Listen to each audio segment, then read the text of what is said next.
Bismillahirrahmanirrahim. Assalamualaikum warahmatullahi wabarakatuh. Kembali lagi bersama saya Novita Anggraini di channel Nursing Update Pembelajar Sepanjang Hayat. Pada kesempatan kali ini kita bertemu lagi akan membahas latihan soal uji kompetensi perawat, fokusnya ke perawatan medikal bedah pada sistem endokrin. Sebelumnya kami ucapkan terima kasih kepada teman-teman sekalian yang telah mengklik video ini. Jangan lupa share video ini kepada teman-teman yang lain agar manfaatnya semakin luas. Untuk teman-teman yang baru saja bergabung, jangan lupa klik tombol like dan subscribe di bawah ini. Terima kasih atas dukungan dari teman-teman semua. Semoga video pembelajaran dari kami bisa menemani teman-teman dalam mempersiapkan uji kompetensi hingga teman-teman semua bisa lulus dan dinyatakan kompeten. Langsung saja kita masuk ke pembahasan.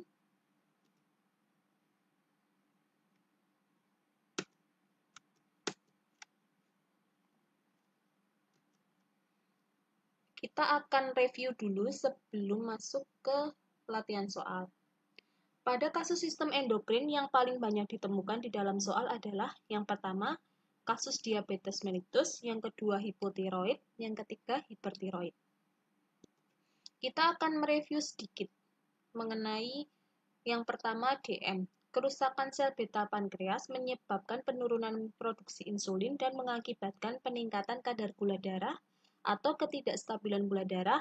Keadaan ini menyebabkan glukosa masuk ke dalam urin atau glukosouria, sehingga terjadi diuresis osmotik yang ditandai dengan pengeluaran urin berlebih atau poliuri. Banyak cairan yang keluar menimbulkan sensasi rasa haus atau polidipsi. Glukosa yang hilang melalui urin menyebabkan kurangnya glukosa yang akan diubah menjadi energi, sehingga menyebabkan peningkatan rasa lapar atau polifagi. Yang kedua, review mengenai hipotiroidisme, yaitu terjadi akibat penurunan kadar hormon tiroid yang bersirkulasi dan malfungsi kelenjar tiroid. Kadar TH yang rendah disertai dengan kadar TSH dan TRH yang tinggi. Gambaran klinis dari hipotiroidisme adalah kelambanan berpikir, penurunan fungsi jantung, pembesaran jantung dan penurunan curah jantung, pembengkakan dan edema kulit, intoleransi terhadap suhu dingin, penurunan laju metabolisme, konstipasi, perubahan fungsi reproduksi, kulit kering, rambut tipis, dan rapuh. Pemeriksaan diagnostik yang dilakukan adalah pemeriksaan darah dengan mengukur kadar TH, T3 dan T4, TSH, dan TRH. Ini akan memungkinkan diagnosis dan lokalisasi masalah yang di tingkat sistem saraf pusat atau kelenjar tiroid. Yang ketiga, hipertiroidisme, penyakit Graves. Merupakan penyebab tersering dari hipertiroidisme. Adalah gangguan autoimun yang biasanya ditandai dengan produksi autoantibodi yang mirip kerja TSH pada kelenjar tiroid.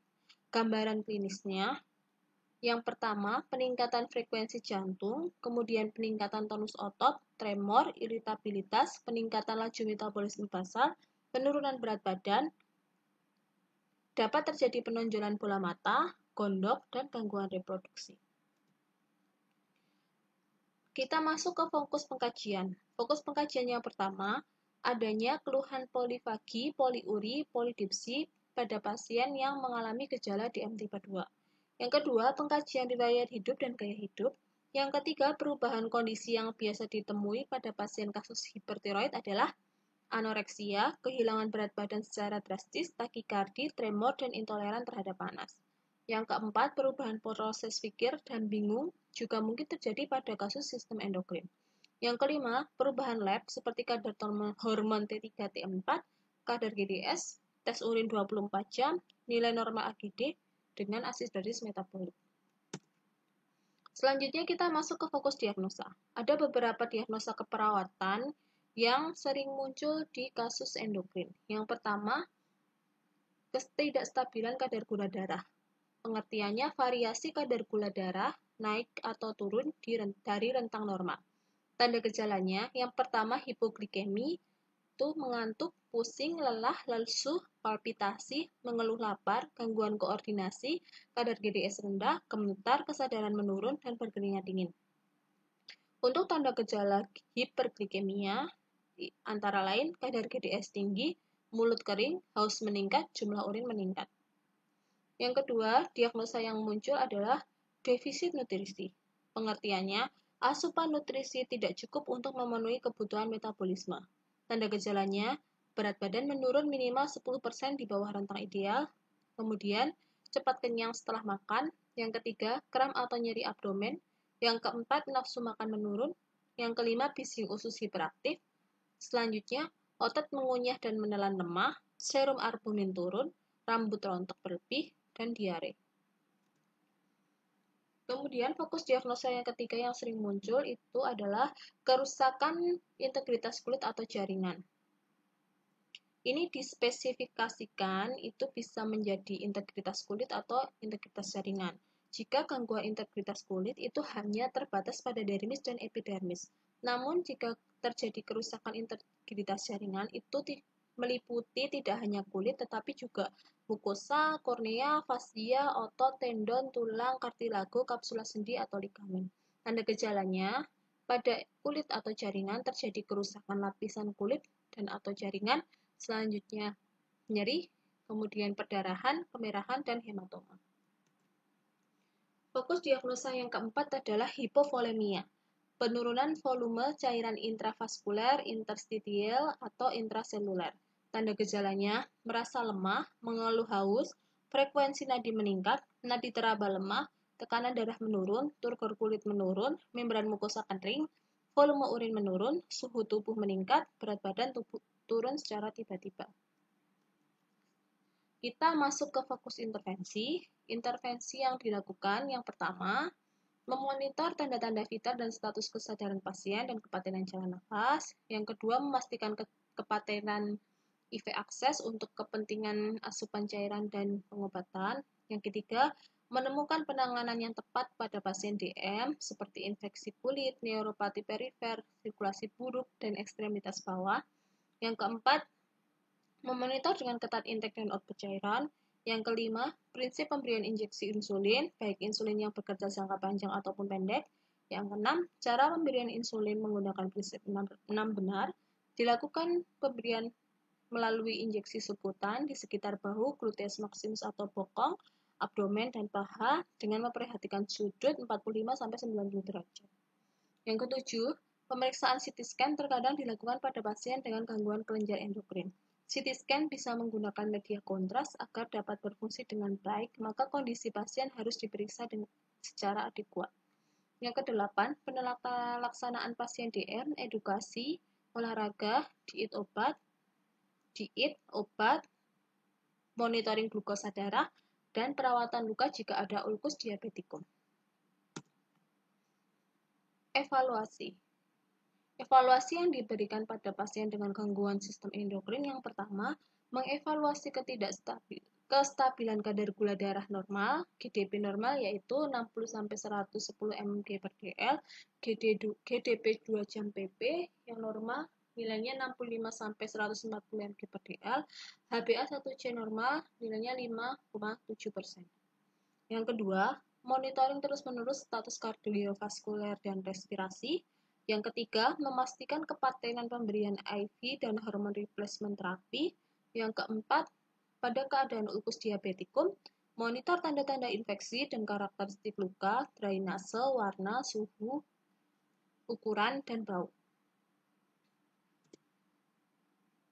Langsung saja kita masuk ke latihan soal ya teman-teman, setelah tadi review materi mengenai sistem endokrin kita lakukan.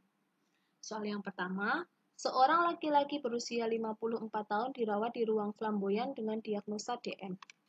Hasil pengkajian, pasien mudah lelah, aktivitas dibantu orang lain, merasa haus, kemudian BB turun, kulit kering, tekanan darah 120 mmHg, nadi 80 kali per menit, nafas 20 kali per menit, labnya 500 GDS 578 mg per dl. Apakah masalah keperawatan utama pada kasus tersebut? A. Defisit nutrisi, B. Intoleransi aktivitas, C. Kekurangan volume cairan, D. Kerusakan integritas kulit, E. Ketidakstabilan kadar gula darah. Yang mana teman-teman? Jawabannya adalah E.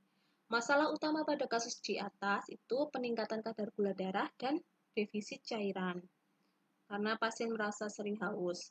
Namun, TTV pada pasien ini dalam batas normal. Jadi, masalah yang paling utama pada kasus ini adalah ketidakkestabilan gula darah ditandai dengan kadar GDS 578 mg per dl. Bisa dipahami ya teman-teman? Next. Lanjut kita ke soal nomor 2. Seorang laki-laki berusia 56 tahun dirawat di ruang melati dengan diagnosa DM. Hasil pengkajian pasien mengeluh lemas, berkeringat dingin, pucat, gelisah. GDS 58 mg per dl. Pasien mendapatkan terapi insulin 10 unit internasional. Namun, pasien tidak menghabiskan makanannya. Apakah intervensi yang paling tepat dilakukan pada kasus tersebut? A. Memberikan dextrose 40%, B. memonitor GDS, C. Memberikan minuman manis, D. Menganjurkan untuk segera makan nasi, E. Menganjurkan menghentikan sementara obat diabetes. Jawaban yang paling tepat mana teman-teman? C. Kenapa C? Hipoglikemia pada pasien ini ditandai dengan GDS 58 itu terjadi karena kelebihan dosis insulin. Sedangkan diberikan insulin namun pasiennya tidak menghabiskan makan. Pilihan jawaban yang paling tepat C, memberikan minuman manis karena di sini pasien masih sadar. Kenapa tidak memilih pemberian D40? Karena pemberian D40 hanya diberikan pada pasien yang tidak sadar. Jadi jawaban paling tepat dari kasus ini adalah C. Soal nomor 3. Seorang perempuan berusia 55 tahun dirawat di ruang karantina dengan diagnosa DM. Hasil pengkajian, sensasi pada telapak kaki berkurang, luka lecet pada kaki, terdapat kalus dan penurunan refleks sensorik pada telapak kaki, pasien terkadang suka minum manis dan jarang berolahraga. Apakah pendidikan kesehatan utama pada kasus tersebut? A. Menganjurkan olahraga, B. Memberikan edukasi diet, C. Memberikan edukasi perawatan kaki, D. Memberikan informasi tentang komplikasi diabetes, E. Menganjurkan pasien untuk memantau gula darah secara rutin. Jawaban yang paling tepat adalah C. Karena pada kasus ini pasien sudah menunjukkan gejala komplikasi pada kaki, ada luka lecet pada kaki, terdapat kalus, dan penurunan refleks sensorik di telapak kaki. Pendidikan kesehatan yang paling utama yang diberikan pada kasus ini itu tentang perawatan kaki. Hal ini penting dilakukan untuk mencegah komplikasi lebih lanjut. Jadi jawaban paling tepat adalah C. Lanjut ke soal nomor 4. Seorang perempuan berusia 54 tahun dirawat di ruang Wijaya Kusuma dengan ulkus diabetikum pada kaki kanan. Perawat sedang melakukan perawatan luka. Setelah membuka balutan, kemudian mengkaji karakteristik luka. Luka tampak kemerahan, sebagian berwarna hitam. Kemudian perawat membersihkan luka dengan NaCl. Apakah prosedur selanjutnya pada kasus tersebut? A. Mengeringkan luka, B. Melakukan nekrotomi, C. Memberikan obat pada luka, D. Memberikan kompres basah, E. Menutup luka dengan kasa steril. Jawaban yang paling tepat adalah B. Pada kasus di sini, luka pasien sudah menunjukkan warna hitam. Jadi harus segera dilakukan nekrotomi. Kenapa? Jika tidak dibiarkan, luka berwarna hitam akan menghambat epitelisasi jaringan. Jadi jawaban yang paling tepat adalah B. Next, soal nomor 5. Seorang ibu berusia 45 tahun dengan diagnosa DM dirawat di ruang penyakit dalam teratai. Dengan keluhan terdapat luka di kaki kiri, tepatnya di bagian tungkai. Kondisi luka basah, bernanah, dan berbau. Terdapat jaringan nekrotik hampir di seluruh area luka. Apakah diagnosa keperawatan yang tepat pada kasus di atas? A. Ketidakseimbangan nutrisi kurang dari kebutuhan tubuh, B. Ketidakstabilan kadar gula darah, C. Kerusakan integritas jaringan, D. Kerusakan integritas kulit, E. Hipovolemia. Jawaban yang paling tepat adalah C. Pada kasus tersebut, pasien mengalami luka basah, bernanah, dan berbau. Kondisi ini juga terdapat jaringan nekrotik. Luka sudah tidak lagi terjadi di kulit tetapi sudah menembus jaringan. Jadi jawaban yang paling tepat adalah C. Ya, soal kelima berarti soal yang terakhir ya teman-teman. Terima kasih sudah bergabung bersama kami. Demikian pembahasan soal hari ini. Semoga bisa menemani teman-teman sekalian dalam mempersiapkan uji kompetensi. Jangan lupa subscribe, like, komen, dan share. Sampai ketemu lagi di video selanjutnya ya teman-teman. Terima kasih. Wassalamualaikum warahmatullahi wabarakatuh.